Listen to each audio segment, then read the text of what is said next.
భారతీయులకు దీపావళికి Modiji bumper offer ఇచ్చారు. జీఎస్టీలో అధిక తగ్గింపు. ఎక్కడ విన్నా ఇదే టాపిక్, ఎక్కడ చూసినా ఇదే న్యూస్. నిజంగా ప్రైజెస్లో ఎంత తేడా వచ్చిందో ఒక్కసారి చూద్దాం. రోజు వాడే వస్తువులు, టూత్పేస్ట్, హెయిర్ ఆయిల్, సోప్స్ వంటి వాటిపై పాత జీఎస్టీ 18% కలిపి మనం 120 రూపీస్ అంటే 120 రూపాయలు కడితే, కొత్త జీఎస్టీ 5% ప్రకారం 105 రూపాయలు మాత్రమే మనం కట్టాల్సి వస్తుంది. రైతన్నల కోసం వ్యవసాయ ఉత్పత్తులపై 18% ఉన్న జీఎస్టీ ఇప్పుడు 5% అయింది. అంటే 5,900 ఉన్న వస్తువు ఇప్పుడు కేవలం 4,400కే.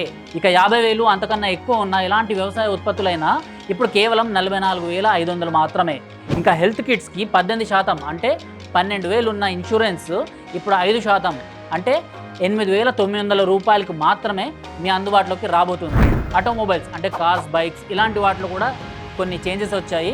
అందులో 28% అంటే 9 లక్షల ఖరీదు చేసే కారు ఇప్పుడు 5% జీఎస్టీతో 7,90,000 మాత్రమే. ఎలక్ట్రిక్ అప్లయన్స్ పైన 18% అంటే 30,000 ఉన్న వస్తువులు, ఉదాహరణకు ఫ్రిడ్జ్, వాషింగ్ మెషిన్, ఏసీలపై ఇప్పుడు కేవలం 5% జీఎస్టీ అంటే అక్షరాల 26,250 రూపాయలకు మాత్రమే మనకు అందుబాటులోకి రాబోతుంది. మనం ఏ కోణంలో చూసినా ప్రజలకు ఇది చాలా పెద్ద మార్పు. అందుకే మోడీ ప్రభుత్వం ఏం చేసినా భారతీయ ప్రజల మంచి కోసమే.